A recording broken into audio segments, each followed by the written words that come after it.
Ni kukaribisha sana mtazamaji wa Zone Media. Kama bado hujaweza kuungana nasi, basi ni kuombe wakati ni huu, unaweza ukasubscribe hapo chini, lakini kulike video zetu pia sio mbaya, lakini kucomment hata kushare kwa wengine ili nao waweze kupata taarifa kama ambavyo wewe unajipatia. Hapa nina taarifa moja kwa moja kutokea huko nchini Iran, ambapo jeshi la walinzi wa mapinduzi ya Kiislamu la Iran IRGC limetoa onyo kali kwa nchi jirani likisema litazichukulia kama nchi adui endapo zitaruhusu ardhi, anga au maji yao kutumika kushambulia Iran. Onyo hilo limetolewa na Mohammad Akbarzadeh ambaye ni naibu wa masuala ya kisiasa wa vikosi vya majini vya IRGC kupitia shirika la habari la Fars. Akbarzadeh amesema kuwa Irani ina nia ya kudumisha uhusiano mzuri na majirani zake, lakini haitasita kuchukua hatua kali endapo usalama wake utahatarishwa. Tutazichukulia nchi jirani kama marafiki wetu.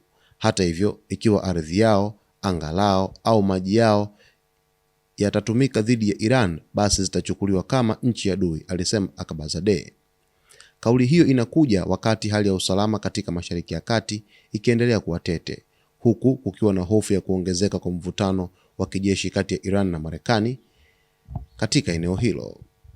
Kauli ya IRGC inalenga kuwazuia majirani wa Iran kushirikiana au kutoa msaada wa kijeshi kwa Marekani ambaye anaweza kutekeleza mashambulizi dhidi ya Tehran hivi karibuni. Iran imekuwa ikisisitiza mara kwa mara kuwa haitaki vita na majirani zake, bali inalenga kulinda uhuru wake, mipaka yake na maslahi ya kitaifa. Hata hivyo, IRGC imeweka wazi kuwa itajibu vikali endapo itahisi kuna tishio lolote linalotokana na matumizi ya maeneo ya nchi jirani. Kwa upande mwingine, onyo hili linaweza kuongeza wasiwasi miongoni mwa nchi za Ghuba na Mashariki ya Kati ambazo mara nyingi zimejikuta katikati ya mvutano wa kisiasa na kijeshi kati ya Iran na mataifa ya Magharibi. Wataalamu wa mambo wanaonya kuwa kauli kama hizi zinaweza kuongeza presha ya kidiplomasia katika eneo hilo na kuifanya hali kuwa nyeti zaidi endapo hakutakuwa na mazungumzo ya wazi kati ya Iran na majirani zake. Kauli ya kamanda huyu wa Irani Mohammad Akbarzadeh inafuatiwa na vitisho vya Marekani na harakati zake Mashariki ya Kati baada ya kuwasili kwa meli ya kivita aina USS Abraham Lincoln ambayo imesheheni ndege za kutosha za kivita, na kamandi kuu ya CENTCOM kupitia Afsent imeeleza kwamba inafanya mazoezi makubwa kushirikisha nchi kadhaa pale Mashariki ya Kati, wakilenga zaidi kuimarisha uwezo wa kijeshi wa Marekani, kutangaza kwamba ni hatua za kijeshi zaidi ili kuweza kujiandaa na chochote ambacho kinatokea Mashariki ya Kati.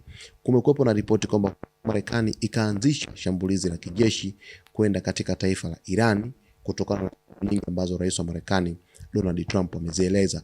Sasa Iran imekwisha piga marufuku kwa nchi zote ambazo wanapakana nazo kwamba kama wakiruhusu anga, ardhi au maji kuweza kutumika kuishambulia Iran, basi hawatasita kuweza kuchukua hatua dhidi ya nchi hizo. Lakini vile vile nchi kadha wa kadha zimekwisha piga marufuku kwa Marekani kwamba hawatakiwi kuweza kutumia anga, ardhi au maji kuweza kuishambulia Iran. Nchi kama Falme za Kiarabu, lakini vile vile Saudi Arabia, Kuwait, Oman na mataifa mengine tayari yamekwisha ionya Marekani dhidi ya kutaka kutumia mgongo wa kuweza kuishambulia Iran.